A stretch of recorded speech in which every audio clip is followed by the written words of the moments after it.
Jack Ma is here. He is the founder of Alibaba, China's largest e-commerce group. He is one of his country's first and most successful technology entrepreneurs. His company runs a host of popular sites, including Alibaba.com, a trade site for small businesses that has more than 50 million users in more than 240 countries. Taobao, China's largest retail site with more than 300 million users, and Alipay, China's version of PayPal with more than 400 million users. The company is also eyeing markets in the United States, Japan, and India for more growth. Alibaba is among China's homegrown tech companies that have flourished in its booming market. China already has the world's largest internet population with over 400 million people online. I'm pleased to have Jack Ma at this table for the first time. Welcome. Thanks. So tell me how you got involved in technology. Well, actually, till now, I'm still not involved in technology. I'm involved in the people, entrepreneurship, because I was trained to be a high school teacher. I know nothing about technology. Till now, the only thing I can use my computer and send, receive email, and browse. That's it. So I even scared to use You can't write code? No, not at all. I always wondering how the code works. Yeah. But because I don't know the technology, so I respect the technology. We hire the best people and understand them and let them. We always I believe one thing that is technology is for the people. We should tell the technology guy what the consumers want, what the people want. Because I believe 80% of the people in this world are like me. We love technology, but we're scared of technology. So that's, yeah. You know. So what was it about you in creating these companies?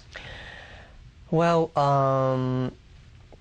I started the first internet company in China in 1995 called ChinaPages.com. Just by accident, I came to the States. I found the internet. I said, wow, this something is going to change the world. So I started the business. And you knew it was going to change the world when you saw it. Yeah. I think this thing is going to be huge. But I honestly, I did not know after 15 years that growth that fast. Yeah. And I worked for myself for 3 years and compete with China Telecom, the SOEs, state-owned business, and then start failed, and then joined government for 14 months, and then start Alibaba. To today, I think what we want to do, the business is that when I was entrepreneur, small, tiny business, nobody helped us. So when we grow, we say, wow, China needs a lot of jobs. China needs a lot of small, medium-sized. China needs a lot of entrepreneurs. And what's the best way to help them? Internet. So then we focus on helping the others, and because we help more people and then more people helped us, then the business really grows. You are an apostle for small business. I'm a strong believer. It's my religion, helping small business. It is your religion. It's my religion. You know, if I think it's a great honor for us that we are born in this stage doing internet, and we suddenly realize we can help so many people, and especially SMEs. It's all about a family. It's all about a family hope. It's all about a family dream. So, you know, I think I'm very honored that it's just a great honor of this life that you can influence so many families just by using the technology and grow. Where is Alibaba going? Still focus on e-commerce, still focus on SME and consumer market, and I think we become the infrastructure of China e-commerce. You know, e-commerce in the States is a dessert, but in China it's become a main course. Because the infrastructure of doing business in China is so bad, but infrastructure of doing business in the States is so good. So, you know, it is very difficult for a pure e-commerce company to grow that big in the States. But in China, just like mobile phones, 10, 15 years ago, the infrastructure of telecommunication was so bad, and the mobile phone banned in China. Today, e-commerce, same thing. So I think there's the best game in this world is helping SME to make money through the commerce. What do you think your core competence is? Our core is culture. It's not the technology. I think technology is a tool. The core competence of our companies, we have 20,000. We grow from 18 people to now 20,000 young people. And we focus a lot on the value and the mission and making sure the culture, everybody work for helping others instead of, you know, just making money. And we believe the core company, different from the Wall Street. We believe customer number one, employee number two, shareholder number three. Customer one, employee two, shareholder number three. Yeah, again, this is my religion. You know, it's the customer that pay us the money. It's the employees that drive the innovation. it's the shareholder, and the shareholder always say, I remember the day before we IPO, and a lot of people say, Jack, can I give us the shares? We were long-term shareholders. But when the crisis came, these guys run as soon as, they ran away. They ran away. My people stayed, customers stayed. Yeah. So you've got a world market now. I mean, you've got traction, big-time traction. You can look at the world and say, what we do in China, we can do anywhere. Well, or not? Well, yes and no. I think we would say we would do in where there's SME, small, medium-sized business, will be everywhere. I think if their world has SMEs, right. And I'm a strong believer small is beautiful in this century. Last century, big size, big scale. So the 21st century, small is beautiful. Small is beautiful. So we believe as long as any nation, anywhere, you have a small, medium-sized business, we'll be there. Now, are there people here trying to create, do you see people in the United States trying to follow your model and do what you're doing? They tried, but not successful. Why is that? I think U.S. is still big company driven. 10 years ago, the e-commerce in the Western part is focused on big company, focus on buyers, focusing on cut the cost. Right. But in China, we do is that we focus on small, medium-sized companies. We focus on supplies. And I think you don't have to teach the SME how to save the cost because they know better than you do. We will help them to sell things. But USA, we have over 2 million registered users, small, medium-sized individual users in the States right now. I don't know that this is an analogy or not, but Sam Walton at Walmart focused on small towns. He built Walmart by serving people in small towns, not by coming to Manhattan or Boston or Chicago or Los Angeles. I agree with that. I think I've seen people make a fortune by catching shrimps, but I've never seen people make a fortune by catching sharks and whales. Right? That is, it's like Forrest Gump told me, right? Shrimp this or shrimp that, and you have a simple dream and making sure people love. That's exactly right. Yeah. So what are you going to, now that you have a very, very prosperous business, enormous wealth, fame, what is it you want to do? I think the rest of my life is spend more time and the encourage entrepreneurship. I want to. It is your religion and your Bible. Yes, I want to help more SMEs and entrepreneurs and go back to school because I was trained to be a school teacher, and I've been doing business for 15 years, and I think most of the things I learned from schools not correct. I'm going to go back and share with my. What didn't you learn that you wish you had learned? In other words, what is it they're teaching us that's not correct, and what is correct that they're not teaching us? Well, the MBA schools, a lot of business schools, they teach a lot of skills on how to make money, how to run business. But I want to tell people that if you want to run business, you have to run the value first. To serve the others, help the others, that's the key. Because one thing we believe, if you think about making money, and this is US dollar, this is Japanese yen, we talk all about Hong Kong dollars. Nobody want to make friends with these people, even never make money. Think about how can you help people, create value for the others, and then you will get the money. This is how we succeed in China, and this is why, you call us, or you ask what's the core competence in our company. I try to make the 20,000 young people believe that. It's become religion of the company. The people say, Jack, your companies are crazy. How can you do that? But this is the way we run the business. And I think this is the way 21st century. The other thing is also focus on your own people. Quality, on the old people. I think say that what? The people, on people. Your own people. Yeah. Because right. as I think that China, the best resource is not the coal, it's not the petrol, it's the human brains, the 1.3 billion people. If we develop their brains, and they good, that's good, a lot of innovation. That's the best resources we could have. And I'm so honored, have so many young people. The average age of the company is 26 years old. Those great brains, that change the world. And that the brains, the running computer. I hate computer running brains. We should make the human brains run the computers. The technology grows, maybe 500 and 600 years later, machine is going to kill people. Our job is to making sure that a human run the machine serve the people. Computers. Beyond the obsession with the small business and entrepreneurship and in the human brain, you know, what is it about the way the world is going that encourages you or worries you? I think worries me is about greed. Really? Especially for this, one of the reasons why we have the financial crisis is the greed. When you put the money first, the shareholder number one, everybody think about, you know, nation think about the GDP, and the company think about the revenue, profit, and P, and IPO, and the people forgot what they're doing. We're coming here not to make money, come to this world not to make money, we're coming here to experience the life. So that really make me worried.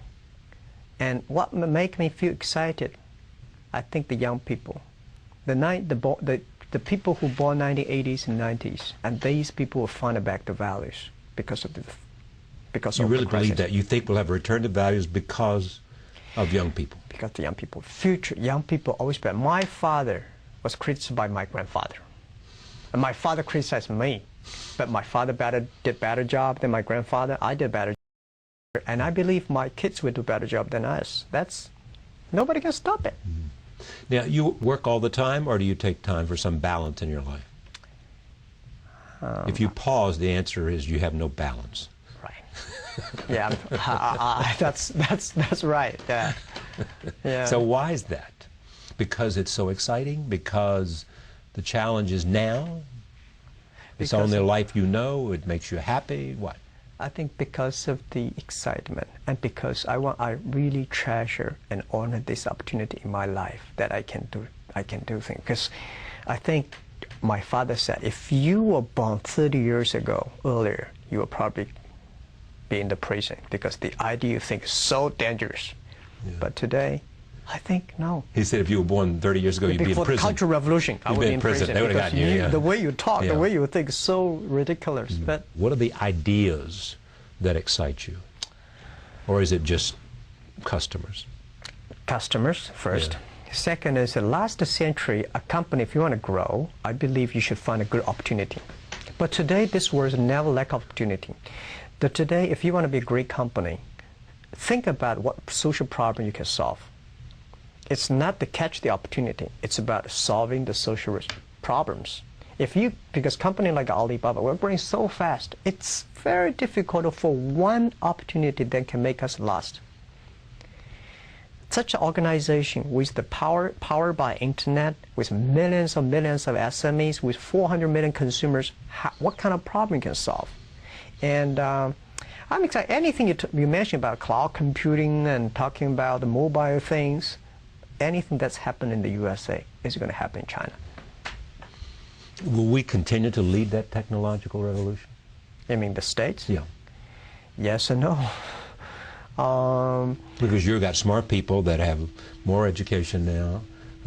You develop, and China is educating every year, you know, by a factor of 100x number of computer scientists and engineers who can create with the right kind of investment, innovation, philosophy, and creativity, the solutions to the technology issues. Yeah, I think China, the USA does not have to worry about in 10, 20 years. I think USA technology will still take the leadership. Right. But a lot of things will shift to China not because China have more smart people. I think USA also has a lot of smart people. The very important China market is big, 1.3 billion people. The market drives the technology. If there's the demand, you will have... That's a huge demand. You know, you'll have the incentive to create new solutions. Yes. Yes. New ways to solve people's problems. Exactly. Exactly. So I think USA should be optimistic that more open to China market, because 1.3 billion people is not China market, it's a global market. And China should look at the USA also, saying, you know, this is the engine, this is the passion, it's the system, it's the culture that innovate. So it still takes a long time for China to catch up. Technology is easy, but to catch up the culture, the innovation, the system takes some time. And when will that come? 20, 30 years. Really? Yeah, at least. Who do you most admire in terms of in your field? I mean, you once said, if Alibaba cannot become a Microsoft or Walmart, I will regret it for the rest of my life. Yeah, we should surpass Microsoft and Walmart because it's not because Alibaba is great, because this is our generation, this generation, business leader, entrepreneurs, our mission to be better, do better than our last generation. So I will regret if we cannot do better than Walmart, because Walmart created a wonderful business model. They created such a B2C model. And they created the largest scale assembly line and all effective. But Taobao and Alibaba, we created C2B, consumer to business. Because of the consumer needs, all the business changed their line. So I think this century gives us young people the opportunity to change the world, to improve the world. You know, that's we have to. I mean, there's no excuse say we cannot do it. We have to do it. I mean, because we have so many brains. Our forefathers already invested so much on education, and it's our time to prove it. Bill Gates and Warren Buffett went to China recently, I think, to talk about their giving pledge, the idea that people who, like yourself, who become very, very rich, will think about, at some point, giving up to 50% of that money away. Idea, what do you think? How do you think the response will be in China? Okay, I think it causes a lot of debates right now in China. I know. Yeah, but my thinking is that first, to me, I never thought the money I have belongs to me. It belongs to society. When you have a couple of million, you're a rich guy. When you have 10, 20 million, it's a capital. When you have over 100 million, that's the social resources. Right. That's the society give it to you. You guys run it for us. You're the guardian of it, yes. Yeah, so it's not my money. My personal, I don't think I can spend, I can sleep one bed, I can only 3 dinners. I mean, that's all, right? That's what exactly. you know, what money for. Exactly. And the second is that today what China needs. You're not going to be happy on a yacht in the Riviera. I think is 200 million jobs. We are a country lack of 200 million jobs. We've got 1.3 billion people, urbanization, and we need a lot of jobs. We need helping a lot of people to create jobs. So today, China philanthropy and charity and whatever donate, I respect. But as people like us, we should use the resources. That's one of the money better. I think we can run the resources better than the government. So how, when we are still young, by supporting the society? And I don't think I will regret when I'm 80 years old, 70 years old, instead of donate money. I should spend the money now. And create jobs. Create jobs. Yes, create jobs. Yeah, create hopes. You believe that in terms of social good, the best thing you can do is create jobs, because if you have a society in which people have a job and they have a respectable way to earn a living and provide shelter and to provide a means for their children to have a better life, as you said, your father did and your grandfather, and you did than your father. Yeah, and the other thing is investment on the environment protection. The China, you know, I lost 2 great young people last year because of the cancer. They're only 20s. Yeah, when I ask a lot of friends, do you have a friend or relative, anybody cancer? Everybody says, yes, I have a friend or relative. Environment, the water is polluted, the trees, the environment, the whole thing. So we think, this is what it become another religion. If we grow our business, but without caring for the environment, we are killing our kids, or killing our own future. So this thing is more important today in China than just giving money to somebody and do the thing. So it's not 50%. Why not 90%? Why did you call the company Alibaba? I like the spelling. I like the vision. Alibaba, Open Sesame. I believe the internet is open sesame, and there is a password that to everybody that you can find great people, you can find great opportunities of business and improve people. That is Open Sesame story. I love the Alibaba. It saves me a lot of marketing dollars.